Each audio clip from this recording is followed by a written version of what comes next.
Hey, it's the Dan Wilson in Tokyo podcast, your one-stop podcast for everything Japan and Japanese culture. Hey! Kaindabu. How's it going? As you can see here, today we are in Daikanyama, Tokyo. Daikanyama tea site, to be specific. The most oshare-ass tsutaya store they have in Tokyo. Oshare is like, what the fuck is oshare? Ritzy? Fucking like up your own ass a little bit. It's where when you get a little bit of money where you come to read books, you know what I'm saying? All right, right off jump, let me teach you some Japanese. So let me paint the picture here. Say you're at a bar and you pick up this Japanese girl with a fat booty and you're like, ooh, ooh, ooh. And you slide them off in trousers, if she's wearing trousers. And you stick it in and it feels mad good. And you're like, oh, I'm not gonna bust yet. I'm not gonna bust yet. I'm not gonna bust yet. But even before you bust, you feel a little something come out. You're like, and then you pull it out and you bust. But you're like, oh shit. Does gamanjiru get a girl pregnant? Ladies and gentlemen, in Japanese, pre-cum means gamanjiru. Pre-cum is gamanjiru.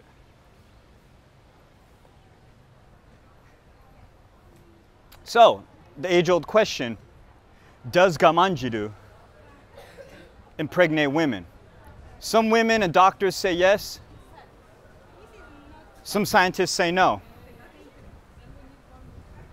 Me personally, I'm the king of pull-out, so, you know, you never get the gamanjiru never impregnates women. But after saying that, let me knock on wood real quick. Nice little sampo, nice little walk through Daikanyama. If you're only listening, why don't you take a look on YouTube and you can see one of the nicest spots in Daikanyama.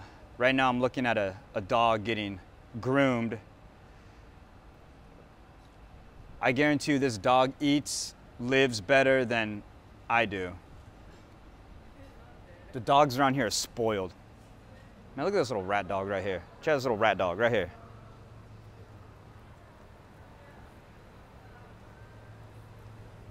That's what we call a rat dog. Half dog, half rat. But, so someone told me this interesting story that I wanted to share with you from the news. It might be a little old, but essentially,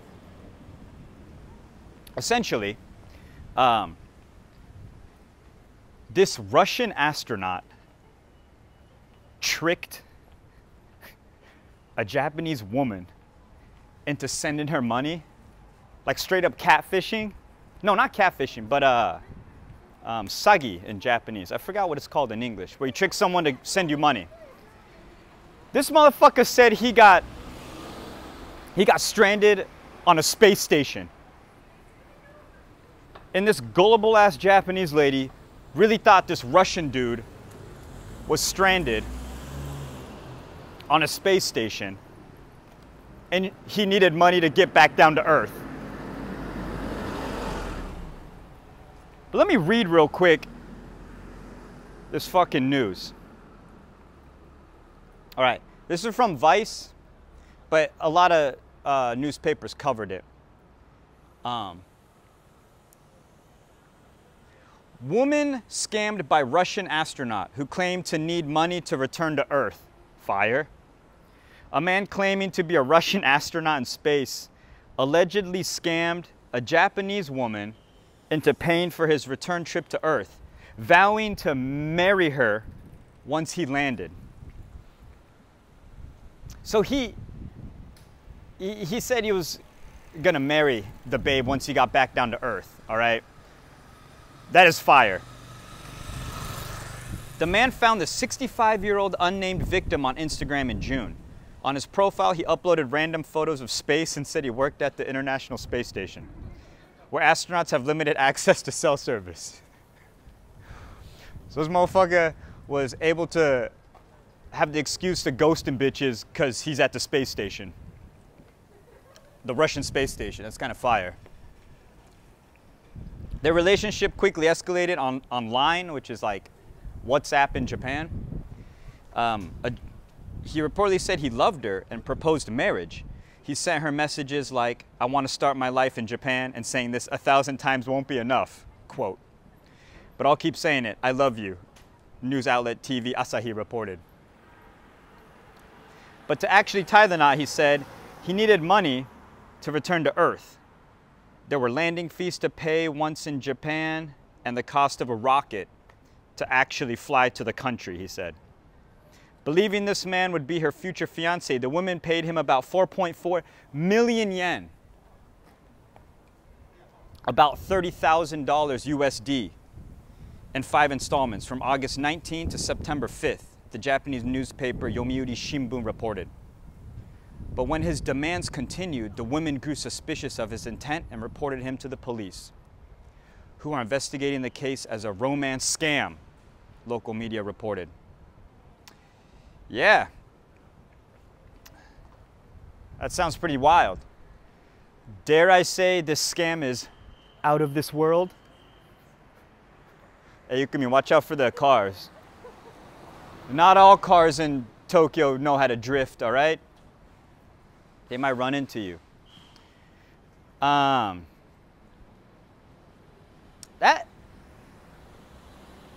This guy might be a genius. Am I about to get kidnapped? It's like white van stopped in front of me. Damn, to scam Japanese women not only for love, but to use space?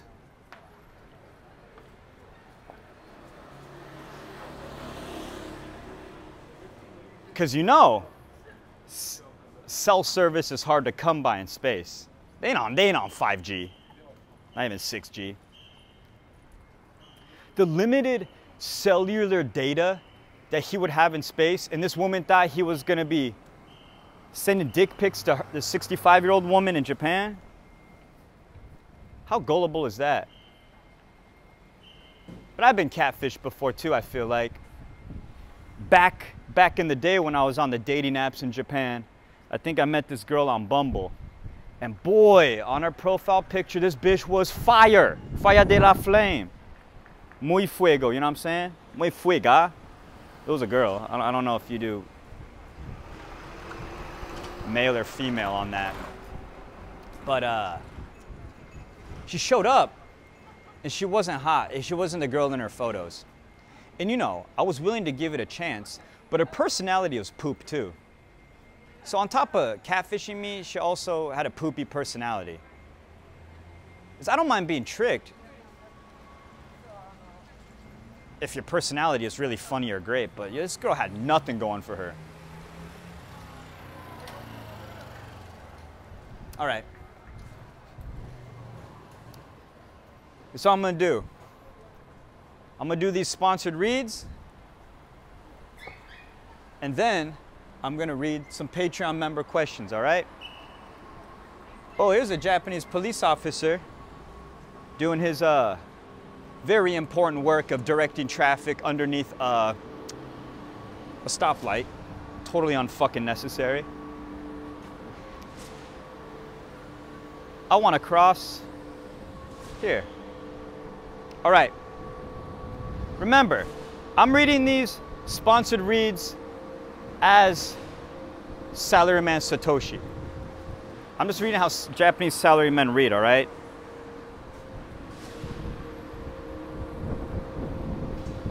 I'm not a big art. Hoi! Saruba movers moving across the US, ready to move out of the failing nation that is America, and into a country that has a shit together, like Japan. called Saruba Movers today. We are your international and nationwide moving company. We are located in Texas. Texas? Every single big in Texas. You take small Nissan Altima, turn into big Ford F-150. You take tiny little Japanese penis. You move to Texas, turns into plump American-sized penis. But they can handle any move across the globe. Call 512-596-9696 today to get your moving quote started. Or visit us at sarubamovers.com/quote and mention promo code Daniel-san. One word. DANIELSAN. Daniel-san to get 5% off your move today. 5% とてもやばいセービングですね。はい、いらっしゃいませ。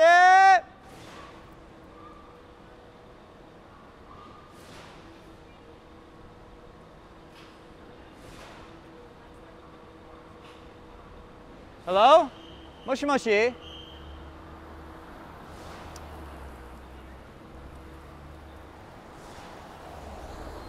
外人多いな。いや、誰が言ってんねん。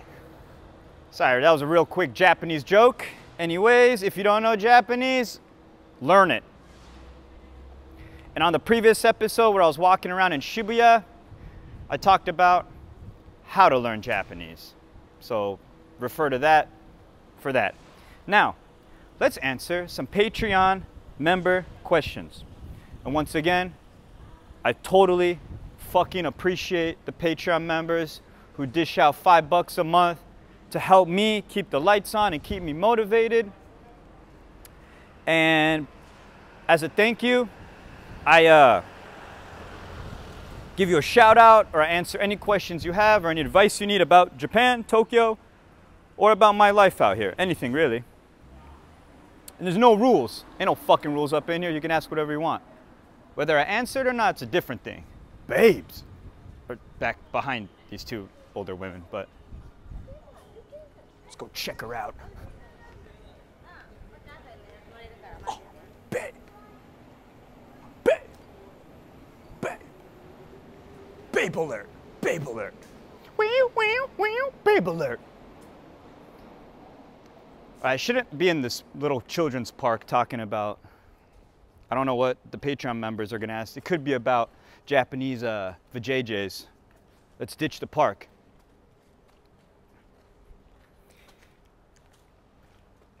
Let's see here.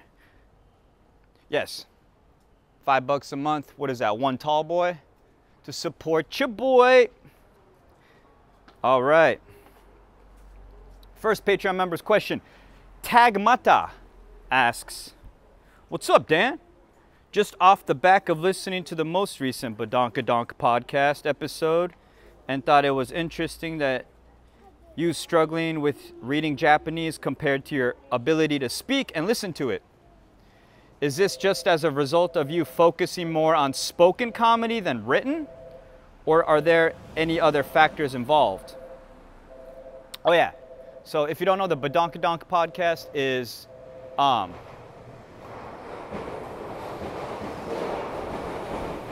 sorry, the train's passing by. If you want to look at the train real quick, that is the Daikanyama station. Why don't I show you? So yeah, the Badonkadonk podcast is the one I do with my comedy partner in Japanese.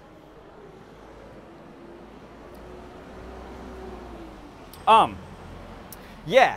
So I didn't grow up in Japan. I never went to school. And I think when it comes down to it, sorry if the train's really loud, I don't necessarily like to sit down and study, but I do like going out and drinking, first off. So I think that's how meeting people in Japan and just talking is how my speaking got so well. And then also, fucking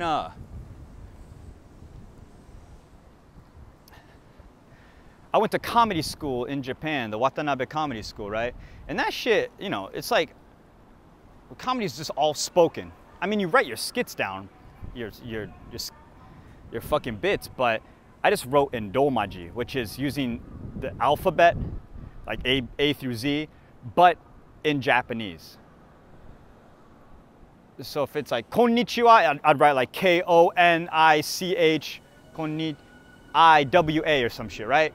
So I'd use English alphabet, but write in Japanese, and I was fine. Because I understood what the fuck was going on. So that's why my speaking's so fire compared to my reading. I kind of gave up reading. Once in a while, I'll try some kanji, but like, can I find some kanji around here? Oh, okay, that bridge. Can you see that bridge right there? So you see the first letter? I can't even read that. But see the second letter? The first letter is on the left, right, is kanji. Then the second letter is hiragana, sa. I can read that. But the two after that, I can't read as well. And if you're just listening, sorry, you gotta watch this one to get that one. But yeah, I gave up reading. I'm an illiterate 34-year-old in Tokyo. Please send me money. I'm trapped in Tokyo and I need money to get back home to America. And I promise to marry you. Any 65-year-old American cougars. Jukujo is cougar in Japanese. Hey, there's a bonus word for you. And Tagmata also says, also, would you by any chance know any dates for your upcoming shows, specifically in December? As I'd love to come watch you two in person. Oh, me and Yuki's Badonkadonk manzai? December? Shit, I don't know if me and her have any shows in December. I might have some, let's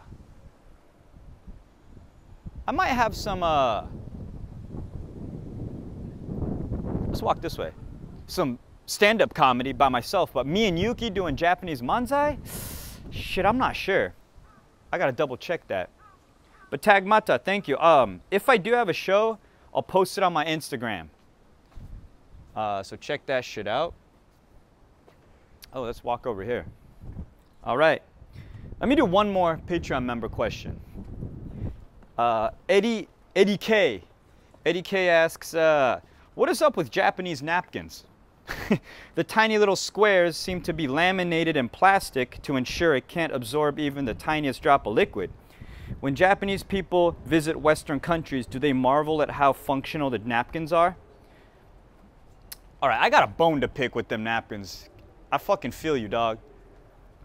Japanese napkins, yeah, there's like some type of plastic filter, some shit on there, that when you wipe, like, you know those Dockers that were like waterproof? The water like beads and like, sorry, when a Japanese guy runs by me, I've been out here 10 years, it's just like I turned into karate mode. I almost karate chopped that guy's carotid artery off. Better watch out, Takesh. But they got like this, like just as Eddie's saying, like they got this filament or this thing on the napkins where like the water, like it's waterproof, so it doesn't soak up any of the fucking water for you. It's nuts. Oh, there's some ladies coming by with their suitcases. Be careful. Sumimasen. Konnichiwa. Told you Japanese ladies are ice cold. Sumitai. And I don't know if Japanese people marvel at American napkins. That's a good question. You got to ask a Japanese person for that one. But Japanese napkins suck, but they have something called an oshibori, the wet napkin for when you first enter the restaurant. All right? You get this little wet napkin that you keep during the whole time you're in that restaurant or bar. And it's usually wet, and you bust open like a little packaging, and you could wipe your face if you're an old man. They don't want you to, but you can. And oh shit, we're at the station. I wanted to get to that side actually. That kind of fucked up. We'll walk around. And that oshibori, you know what's kind of gross about that shit is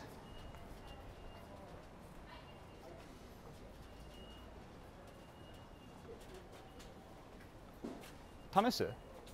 Let's try this way.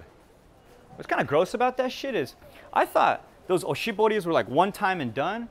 Yo, they fucking send them back to the oshibori factory to get them washed and repackaged. Them shits, they don't throw them away. They just keep fucking using them. It's kind of disgusting.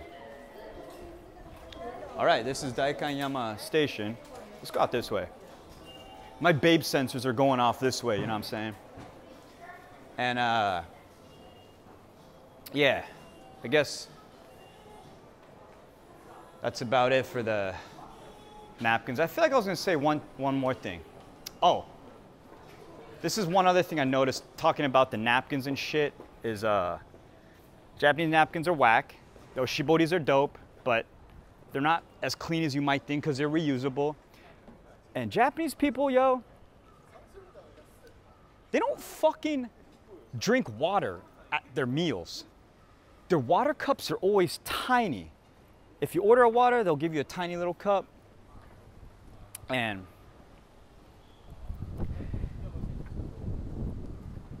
there's no water like pitcher that they give you.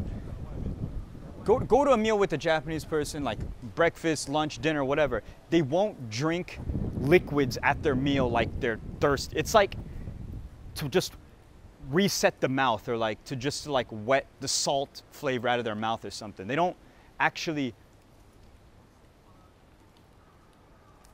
put down the water. They don't drink it. You know what I'm saying?